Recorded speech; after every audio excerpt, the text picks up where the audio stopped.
যদি একজন ছাত্র হয়ে থাকেন, যদি একজন অভিভাবক হয়ে থাকেন সচেতন, তাহলে আজকের ভিডিওটা সর্বোচ্চ শেয়ার করবেন।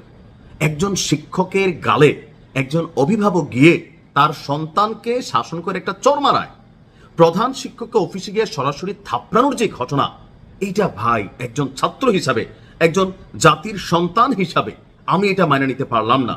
এই ঘটনা যিনি ঘটিয়েছেন তার দৃষ্টান্তমূলক শাস্তি বাংলার জমিনে আমরা দেখতে চাই। আওয়াজ তোলেন, ভিডিওটা সর্বোচ্চ শেয়ার করবেন। ঘটনা শুনলে আশ্চর্য হবেন, কি জমানা আসছে।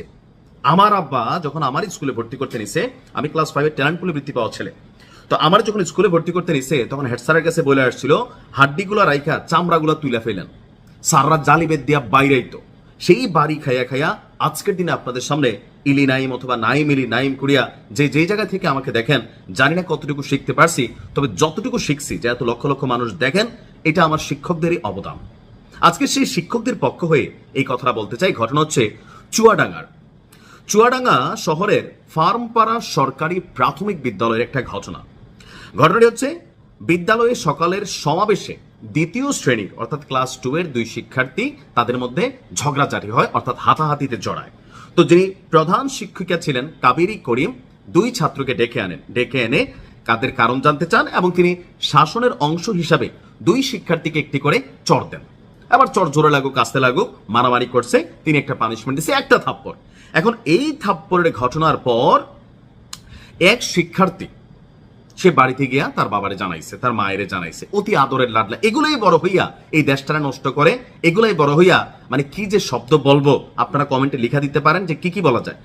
এই ঘটনা শুনে শিশুটির বাপ, কিছু কিছু প্রতিবেদনে তার মায়ের সম্পৃক্ততার কথাও আসছে, ফুটেজে তার বাবার ফুটেজটা আসছে, যে বিদ্যালয়ে এসে প্রধান শিক্ষকের সাথে তর্কে জড়িয়ে পড়েন। এক পর্যায়ে কথোপকথনের এক পর্যায়ে প্রধান শিক্ষিকার গালে চড়থাপ্পড় মারা শুরু করে। ভিডিওটি পরে যখন সামাজিক যোগাযোগ মাধ্যমে ভাইরাল হয়, আমি মনে করি এটা নিয়ে রাষ্ট্রের স্বতন্ত্রভাবে অবস্থান নেওয়া দরকার। আপনার এই ঘটনাকে ঘিরে প্রধান শিক্ষকের বক্তব্য, শিক্ষার্থীদের শৃঙ্খলা রক্ষার জন্য তিনি হালকাভাবে শাসন করেছেন আর এজন্য তার উপর হামলা করা হয়। অভিভাবকের দাবি কি শোনেন, তারা দাবি করেন শিশুকে মারধর করা উচিত নয়। কি মারধর করছে? একটা থাপ্পড়ই তো দিছে, নয়তো 2টা দিছে। তো সেই জন্য এ নিয়ে কথা বলতে গিয়ে উত্তেজনা তৈরি হয়। কিছু প্রতিবেদনে অভিভাবক আরো দাবি করেছে যে কথোপকথনের সময় প্রধান শিক্ষিকার আচরণে তিনি আপনার ক্ষুব্ধ হয়েছেন। পুলিশ হামলার ঘটনায় আইনগত ব্যবস্থা নেয় এবং অন্তত একজন অভিযুক্তকে গ্রেপ্তারের খবর প্রকাশিত হয়েছে। অর্থাৎ যে মারছে তারা হয়তো গ্রেপ্তার করছে, কিন্তু গ্রেপ্তারই শেষ না। তার বিরুদ্ধে সে যদি কোথাও জব করে তার জবটা পর্যন্ত কেড়ে নেওয়া উচিত বা সাময়িক পানিশমেন্ট দেওয়া উচিত। দেখেন, এই যে শাসন উঠে গেছে, শিক্ষকের হাত থেকে ব্যাত উঠে গেছে, আজকের দিনে আপনি কতটুকু পাচ্ছেন শিক্ষার মান বা আমাদের সামাজিক অবস্থান? এই যে ইয়াং জেনারেশন যারা আছে, ফেসবুকে এক একজন লায়লা মজনু সাজ্জা ঘুরে, বাপ বিদেশে আমরা কামলা দিই, আমাদের সন্তানরা এই দেশে ইয়ামার 115 ড্রিম বাইক এগুলা চালায়, ওই স্কুলের 8-9-এর মাইয়া প্যান্টের ভাগাই নিয়ে বিয়ে করে ফেলে, তার বাপ এখনো বিদেশ করে তে বউলইয়া ঘরে ঘুমাই থাকে আরামসে এসি চালাইয়া, তার মা তার বাপরে ছাড়া এখনো তিনি দিন কাটাচ্ছেন। এই হচ্ছে আমাদের অবস্থান। কারণ সন্তানকে কিছু বলা যাবে না।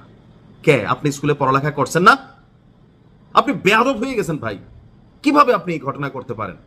কিছু কিছু জায়গায় আছে যে অতিরিক্ত মারধর করা হয়, জালিবেদ্যে বাইরে রক্তাক্ত, সেটা আলাদা। সেটা বেলা অবশ্যই শিক্ষককেও একটা শাসনের একটা লিমিটেশন আছে। আমরা ওইটা বলি না যে ব্রুটালি বা অন্যভাবে কোনো রকম শাসন করা হবে, কিন্তু এই ধরনের ছোটখাটো শাসনের জন্য একজন অভিভাবক হিসাবে আপনি যদি এই ধরনের ঘটনা করেন, আপনাকে কি ধরনের শাস্তি দেওয়া যেতে পারে? আপনি আপনার সন্তানের জীবনটা নিজ হাতে নষ্ট করছেন। মনে রাখেন, এই সন্তান নিয়ে হয়তো কোনো একদিন আমি বুড়া হয়ে যাবো, নিউজ করতে পারলে এমন দিন না আনুক। আপনাকে বা আপনার সন্তানকে আল্লাহ হেদায়েত দান করুক। আসসালামু আলাইকুম।